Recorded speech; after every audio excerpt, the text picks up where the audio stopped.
Con su permiso, diputada presidenta. Licenciada Graciela Domínguez Nava, secretaria de Educación Pública y Cultura y representante personal del doctor Rubén Rocha Moya, gobernador constitucional del estado de Sinaloa. Maestro Jesús Iván Chávez Rangel, magistrado presidente del Supremo Tribunal de Justicia del Estado.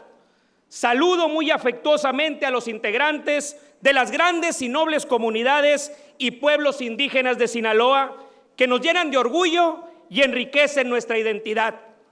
Lío Senchianiabo, Quechem Aleya.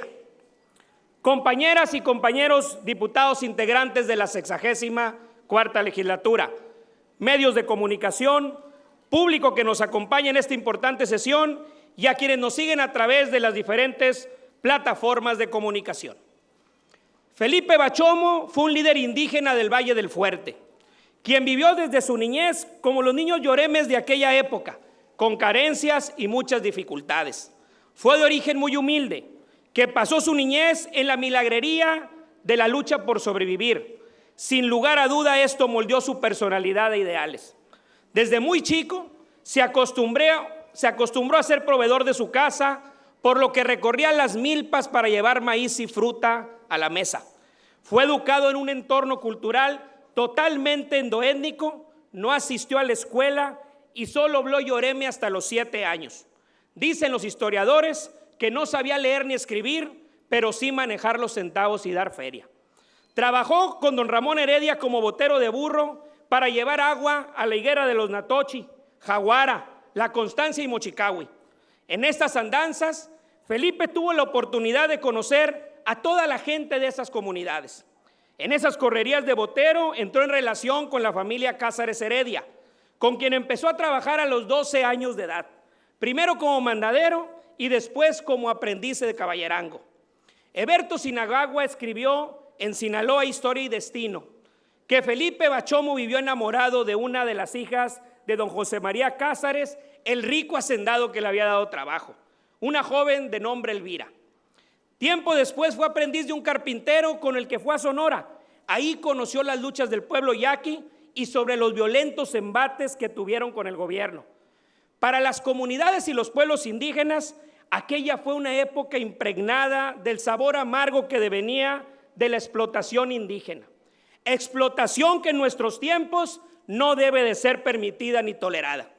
En aquellos tiempos los abusos se daban en interminables horas de trabajo, castigos en las mazmorras, suspensión en las tiendas de raya y uno que otro apaleado cuando no desaparecido. Felipe Bachomo no era de andar agachado, no duró mucho tiempo trabajando en la hacienda.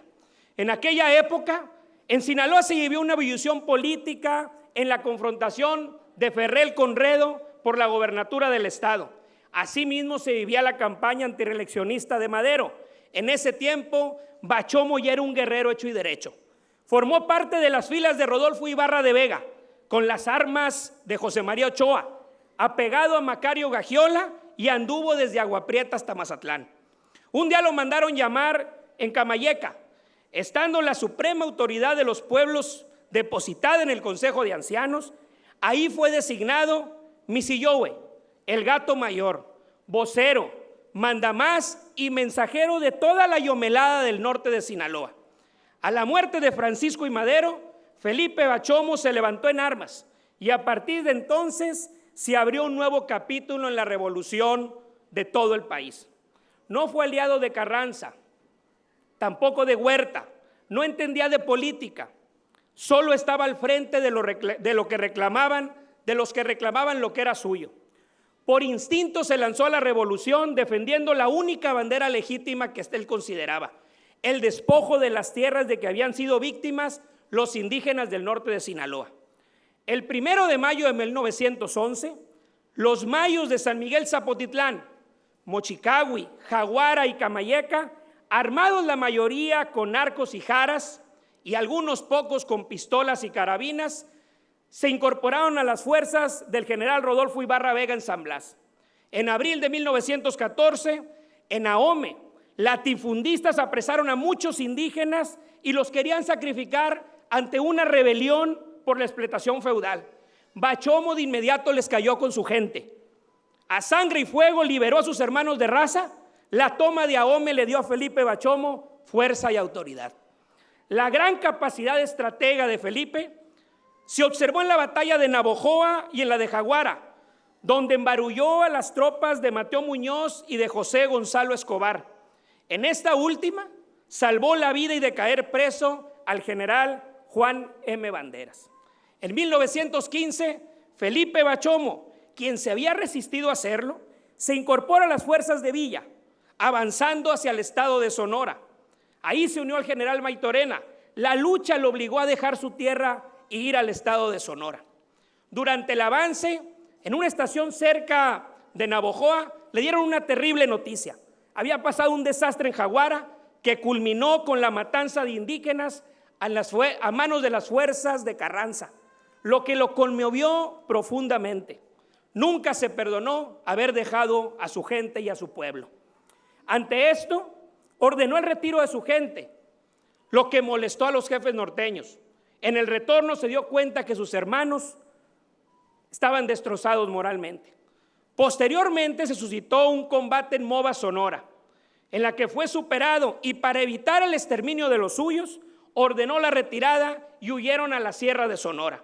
Ahí decidió reunirse con el general Guadalupe Cruz, que estaba al frente de las fuerzas carrancistas. Antes de hacerlo, Bachomo dirigió unas palabras a su tropa, con las que, entre otras cosas, dicen los historiadores, les dijo: si soy traicionado y muerto mientras hablo con el carrancista, dejo a ustedes la voluntad que quieran. Yo quiero pedirles que sea volver a la tierra, al trabajo, ya no hagan la guerra, vivan la paz. Como se lo advirtieron sus correligionarios, Bachomo fue traicionado. Cruz reportó haberlo vencido en batalla y lo tomó preso, esto para ganarse unos lauros más, por lo que fue trasladado a la Ciudad de México para ser juzgado en el Consejo de Guerra. Terminado aquel consejo que se instaló, se ordenó trasladarlo a Culiacán, donde se revisó su causa y casi por tirria personal le fueron acumulados muchos cargos más. Se dice que casi todos de ellos completamente injustos. Terminado el proceso lo declararon culpable y lo condenaron para pasar por las armas el 24 de octubre de 1916 en la ciudad de Los Mochis. Antes de ser fusilado, pidió al capitán Santiago Fierro que a manera de gracia le permitiera platicar unos minutos con una joven que se veía allá en la multitud. Esa mujer era Elvira Cázares. Sus gustos fueron pocos, los caballos y la música los más preciados. Escuchar la música fue su placer, disfrutó de sus momentos de esparcimiento y se dice que la canción que más le gustaba era La Valentina, porque él decía y remontaba: hay una frase que me llega, si me han de matar mañana, que me maten de una vez. No es tarea fácil definir a Felipe Bachomo. Sin embargo, la actividad que desde niño desempeñó en el trabajo y la responsabilidad que demostró llevando centavos a la economía familiar son muestra de su carácter, su formación, sensibilidad y madurez. Este merecido homenaje que se le da al general Felipe Bachomo Aquicruz se hace también a favor de los pueblos y las comunidades indígenas de Sinaloa. Pero no hay mejor reconocimiento que el establecimiento de acciones públicas contundentes que permitan, bajo sus usos y costumbres, bajo sus tradiciones, mejorar la calidad de subsistencia en todos los rubros. Ante esto es importante reconocer que la población indígena enfrentó y enfrenta históricamente condiciones de precariedad y desigualdad que han limitado sus oportunidades. Han sido olvidados por el sistema político mexicano. Eso debe de ser compensado mediante leyes y políticas públicas que garanticen su bienestar, con la participación política de sus integrantes bajo sus usos y costumbres, con la visión y metas que ustedes mismos tienen que definir. Ustedes y solo ustedes deben definir la política pública que tiene que ver con los pueblos y las comunidades indígenas.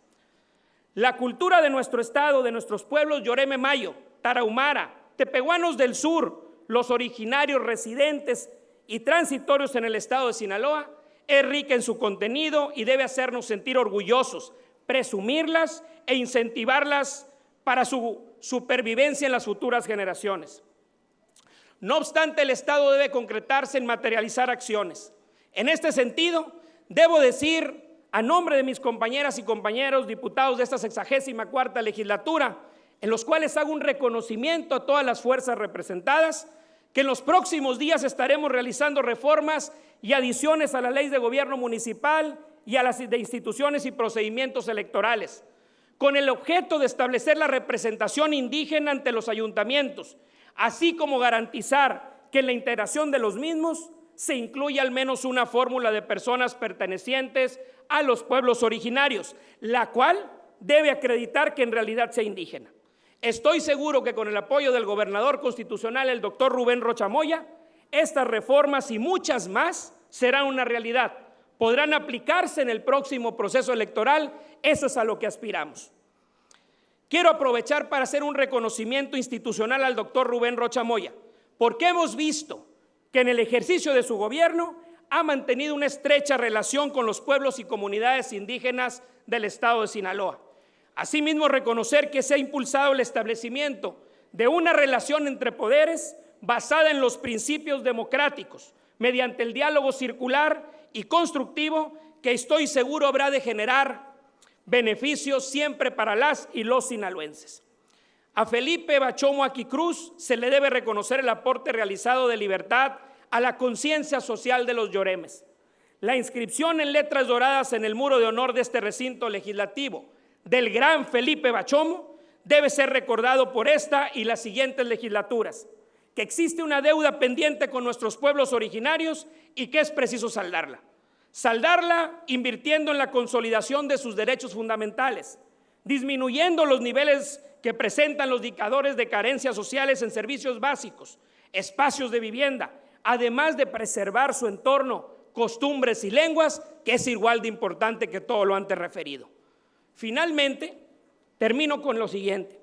Ramiro Sánchez Arce, en su novela histórica Viento Frío, a la que se hizo mención inclusive en el corrido, nos comparte la conversación entre Bachomo y Elvira Cázares previo a su fusilamiento, en la que, entre otras cosas, Bachomo dice: no, Carranza nunca me hubiera perdonado por ser indio, por eso nunca estuve con él. Los indios nunca tendremos la paz. No tengo miedo de morir porque sé que los míos ya no estarán en guerra por mucho tiempo. Felipe, esto no debía haber pasado, respondió Elvira. Es la guerra, niña, le indicó. La guerra mata. La mandé a llamar para decirle que muero feliz al verla a usted por última vez. No me importa que yo sea la tierra y usted el cielo con todas sus estrellas. Ese fue el gran Felipe Bachomo. Muchas gracias y enhorabuena.